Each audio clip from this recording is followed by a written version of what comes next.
అప్పట్లో మీకు బాగా తీవ్రమైన నష్టం కలిగించిన వ్యక్తుల్ని చూస్తే ఇప్పుడు ఏమనిపిస్తుంది మీకు? అంటే ఈ రాతలు రాయించడం ద్వారా ఒకళ్ళేంటి ఒక ఒక ఈనాడు పేపర్ నుంచి మళ్ళీ జ్యోతి పేపరు వాళ్ళని అనుసరించి తోక పేపర్లు చాలా తయారై నిజంగా చెప్పాలంటే ఒక బ్యాడ్ పీరియడ్ మీడియాలో ఆనాడు నేను చూశాను. నేను అంత ఎల్లో జర్నలిజం నేను ఎప్పుడూ చూసి ఉండను, నాకు తెలియదు కూడా అసలు. తెలుగుదేశం పార్టీ నేతలు కూడా కొంతమంది వెంటుండి ఇవన్నీ కంప్లీట్ అసలు ఈ రాతలు రాయించడానికే వాళ్ళతో ఉండేవాళ్ళు. అసలు ఎందుకు ఆ బిగ్ బాస్ ఆయనే కదా మొత్తం ప్లాను అంతా, స్క్రీన్ ప్లే, డైరెక్షను, కథ అంతా ఆయనే నడిపిస్తున్నప్పుడు రామోజీ గారు ఇంకా దానికి వేరే వాళ్ళు చెప్పడం ఎందుకు, రాయించడం ఎందుకు? వాళ్ళు కాకపోతే ఎప్పుడు వాళ్ళ పత్రికల వాళ్ళు ఇక్కడ ఉండేవాళ్ళు మా ఇంట్లో. వాళ్ళు నమ్మించి అక్క అక్క నన్ను పిలుస్తూ అమాయకంగా నేను ఓపెన్గా మాట్లాడిన ప్రతి మాటని దాన్ని రివర్స్ చేసి రాసేవాళ్ళు అక్కడికి తీసుకెళ్ళి. అట్లా చాలా మోసం చేశారు మమ్మల్ని. తర్వాత అసలు మా చావు బ్రతుకులతోనూ ఆడుకున్నారు. నిజం చెప్పాలంటే మా జీవితాలు సమాధి చేయటానికి చేశారు కూడా. నా భర్తని ఆ విధంగానే సమాధి చేశారు వాళ్ళు. రాజకీయ సమాధితో పాటు ఆయన సమాధి చేశారు వాళ్ళు. ఏం కోరుకుంటున్నారు? ఏమి జరిగితే మీకు మీ అగ్ని చల్లారుతుందని మీరు అనుకుంటున్నారు? ఏం లేదు, చేసిన ద్రోహాన్ని వీళ్ళు ఎప్పుడు ఒప్పుకుంటారో, జాతికి ఎప్పుడు క్షమాపణ చెప్తారో ఆ రోజు కొంతవరకు చల్లారుతాను. నేను చూశారు కదా, చంద్రబాబు ఓడిపోయాక నేను ఎన్టీఆర్ గారి చితాభస్మాన్ని దాచుకున్నాను. నేను ఆ భస్మాన్ని తీసుకెళ్ళి అటు కావేరి నదిలో వెళ్ళి కర్ణాటకలో అక్కడ కొంత కలిపాను. తర్వాత ఇక్కడ గంగా నదిలో కలిపి వచ్చాను హరిద్వార్ దగ్గర. అట్లా ఇంకొకటి ఉంది నాకు, అది కూడా అయినప్పుడు నేను రెండో భస్మాన్ని కూడా అట్లా కలిపేస్తాను తీసుకెళ్ళి. అంటే మీరు ఆస్తి కోసం ఎన్టీఆర్ గారిని బుట్టలో వేసుకున్నారు? ఎన్టీఆర్ గారు ఆస్తి కోసం వచ్చి నేను పట్టు చీరలు తీసుకున్నాను. పట్టు చీరలు నేను తీసుకున్నాను. నిజాలు ఎప్పుడైనా పరిశీలించారా? పెండ్లైనటువంటి సాంప్రదాయము ఈ రాష్ట్రంలో ఎక్కడైనా సరే పెండ్లైన భార్యాభర్తలకి ఇద్దరు బట్టలు పెట్టరా?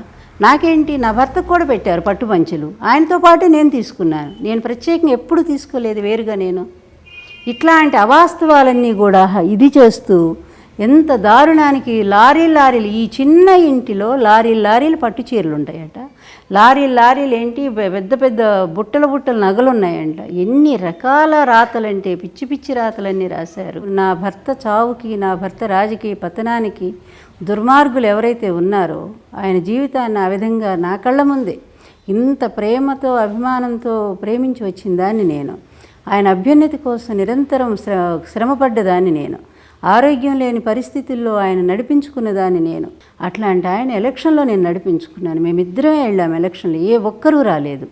బ్రహ్మాండమైనటువంటి మెజారిటీ. అసలు ఎప్పుడు ఎన్టీఆర్ గారు తెలుగుదేశం పార్టీ పెట్టిన కొత్తలో కూడా రాలేదు అంత మెజారిటీ. 200 సీట్లే వచ్చినాయి. కానీ మా వివాహం తర్వాత 222 సీట్లు ఇచ్చి ప్రజలు 53% ఓటింగ్ ఇచ్చి గెలిపించారు. అంత ప్రజలు ఆమోదించిన దాన్ని 6 నెలలు తిరగకుండా నేను కార్యకర్తలకు నా వల్ల అన్యాయం జరుగుతుందా? నా వల్ల పార్టీ నష్టపోయిందా? నా వల్ల ఎన్టీఆర్ గారి ఇది ఇష్టం వచ్చిన వీళ్ళ కార్టూన్లు, పిచ్చి కార్టూన్లు, పెళ్ళైన రోజు నుంచే పిచ్చి కార్టూన్లు. వాళ్ళు తాత్కాలికంగా సక్సెస్ కావచ్చు, కానీ నేను బ్రతికున్నంత వరకు వాళ్ళ ఆటలు నేను సాగనివ్వను. వాళ్ళ నిజాలను బయట పెట్టడానికే నేను బ్రతికున్నాను. నేను మీరు వంశోద్ధారకుడు కోసం కూడా చేసిన ప్రయత్నాల గురించి రకరకాలుగా రాశారు. ఇప్పుడు అది వ్యక్తిగత జీవితం. నిజమైన అసలు ఎవరైనా సరే, మానవత్వం ఉన్న ఏ మనిషి అయినా సరే ఇతరుల వ్యక్తిగత జీవితాలు జోలికి పోకూడదు. ఎందుకంటే ఎవరి కుటుంబాన్ని గురించి ఎవరు మాట్లాడతాము? ఇప్పుడు రామోజీ భార్య ఏం చేశారని మేము మాట్లాడతామా? లేకపోతే చంద్రబాబు భార్య ఎట్లా బిహేవ్ చేస్తున్నారని మేము మాట్లాడటం ధర్మంగా ఉంటుందా? అది అలాగే నేను, నా భర్త, మా ఇద్దరికి సంబంధించిన నిర్ణయాలు అవి మేమేం చేస్తామనేది మీకెందుకు? అసలు మా జీవితం మాది కాదన్నట్టు మొత్తం వీళ్ళ చేతుల్లో ఉన్నట్టు నిర్ణయించేటువంటి శాసనకర్తలు వీళ్ళు.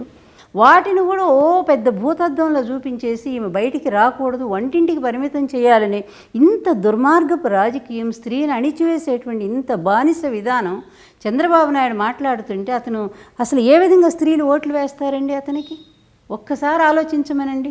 ఇన్ఫాక్ట్ మీరు అప్పుడు వంటింటి రాజకీయాలు నడిపారు అని ఒక ఈ విధంగా రాశారు. నేను ఇప్పుడే ముందే చెప్తున్నా, మాకు వంటిళ్ళు లేకపోతే ఆఫీస్ అంటూ వేరువేరుగా లేవు. అన్నీ కలిపి ఒకే హాల్లో ఉన్నాయి. వాళ్ళంతటి వాళ్ళే వచ్చారు. వాళ్ళ ప్రయోజనం కోసం, వాళ్ళ స్వార్థం కోసం కాళ్ళకు పడి దండాలు పెట్టారు. పదవుల కోసం తిరిగారు, ప్రదక్షిణాలు చేశారు. చివరికి మళ్ళీ ఎన్టీఆర్నే మోసం చేసి వెళ్ళిపోయారు. అట్లాంటి వాళ్ళు మీరందరూ కలిసి ఎన్టీఆర్కి ఎలా వెన్నుపోటు పొడుస్తారండి? ఎలా ఆయన పదవి దించేస్తారు? ఆయన చేసిన తప్పేంటో చెప్పండి.